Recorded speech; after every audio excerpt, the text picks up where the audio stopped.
Hey there, Sharon Horne-Ellstrom here with Supersize Business. Let's talk about sustainable architectural or the architecture industry, trending strategies that you could use to supersize and grow your business. I like to talk about specific industries and examples of how they are implementing sustainability, virtual reality, new technology, artificial intelligence, everyday processes and procedures and practices, and best manufacturing practices, best business practices to supersize and grow their business. So today we're going to dive in a little bit to sustainable architecture. What is it? Why is it important? And why would you care? And how might you use some of the things that they've learned in their industry and apply them to your industry to help you get the same benefits that they are by creating a sustainable long-term perspective on their business, their customers, etc. Well, first off, what the heck is sustainable architecture?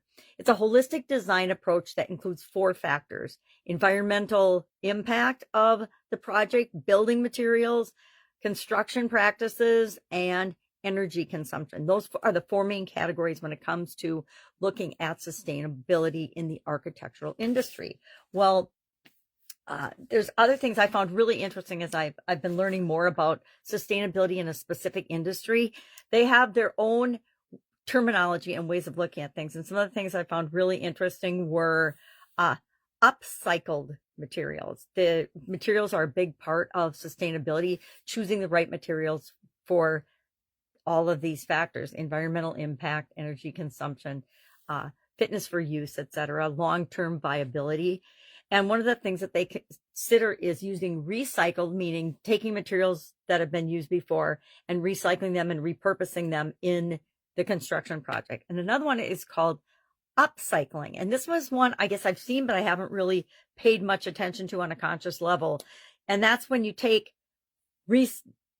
trash, really literally trash or garbage or things that have been used before, and you actually create brand new upgraded products out of them. And that increases the useful life of those raw materials in the first place, those materials. So if we take one of my biggest examples of this is, well, recycled paper, but also composite decking. We just put a deck on our home last year, and it's made all of this composite material, which comes from recycled materials, which I think is a terrific and fascinating upscaling and upgrading use of what was originally trash. We see that in a lot of applications nowadays. And if you can do that, if you can turn trash into treasures, that is usually a gold mine of a business model that you can easily supersize for all the reasons I'm going to share today. Number one, it helps you to enhance your brand. People are looking for businesses that are conscientious and want to make the world a better place.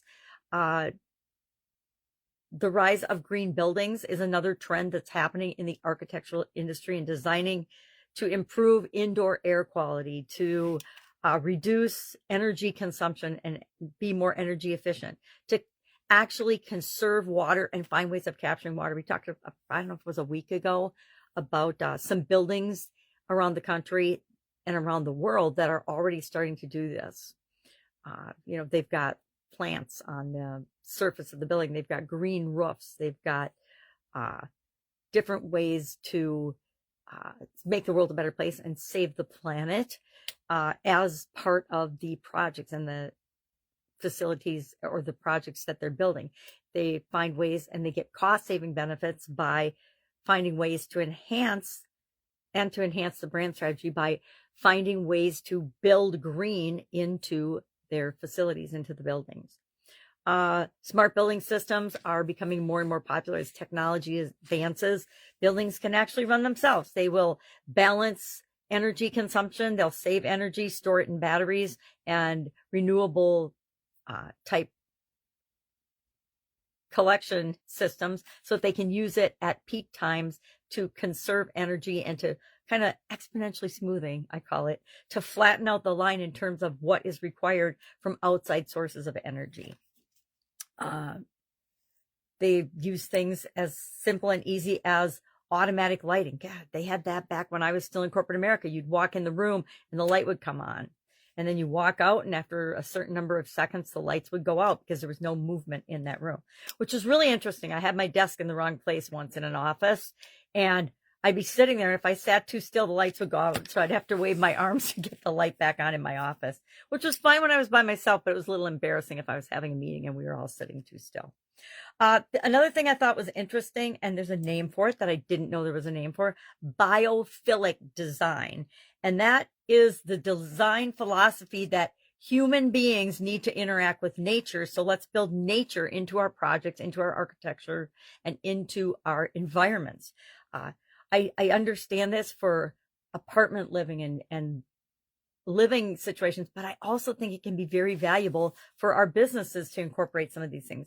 Biophilic design does things like natural lighting. It plays on natural light.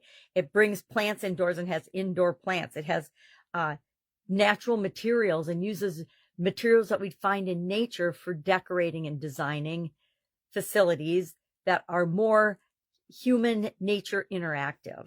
I think this in big cities is really, really important, where you can't get your feet on the ground hardly ever because there's so much cement and so few parks and so many people. Can you tell I'm a small town girl? Okay. So incorporating green spaces, parks, gardens, designing those things in, having green corridors in our not just building plans, but in community planning, right? To make the world a better place by conserving and having more energy efficient designs. Renewable energy sources like solar and wind are becoming more and more popular. Geothermal is becoming more popular. And these technologies can be used to not only help in agricultural, architectural businesses, but in all of our businesses, right? People love it. And I love it when we can make the world a better place doing what we're already doing. We talked previously about different certifications for green technology. Sorry, I'm using my air quotes, but in my world, this has just always been a part of our thinking. So it's a little bit challenging to pull it out and say, okay, well, why are we really doing this? Because I grew up in the world where we were always trying to make the world a better place. We were always trying to be more efficient, more effective, more conservative, reduce costs, serve people better. And so I actually have to think hard about some of these things when they come up. But as far as certification goes, I have my own philosophy on it. I have participated in and led a lot of certification initiatives and have found that they're an incredibly powerful benchmark for how we should set our businesses up and how we should behave and how we can make the world a better place. Whether you actually need to achieve the and go through the certification process is another story. All of us can use the criteria and make our businesses better, but it doesn't mean we necessarily have to go to the expense and effort and work of being certified. It does help from a marketing perspective, but you have to do what's right for your business in every situation. But following the frameworks that are set up for those certifications is always a good idea. That is just my 2 cents worth on certifications. Our intent and our behavior and how we show up in the world is more important than a seal of approval from an outside agency. That's, again, my opinion. And then, of course, the whole topic of sustainability is all about environmental impact and ecological, not only ecological, but also economic impact.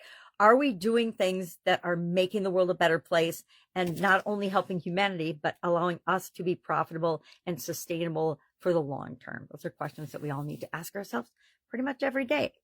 Love to know if you are doing and practicing sustainability in your business. Share the one thing, the one lesson learned that you've had that has helped you the most in these efforts in the comments below so we can learn from one another. That's all I've got today. Have an awesome day. Any questions, ask. Otherwise, I'll be with you tomorrow.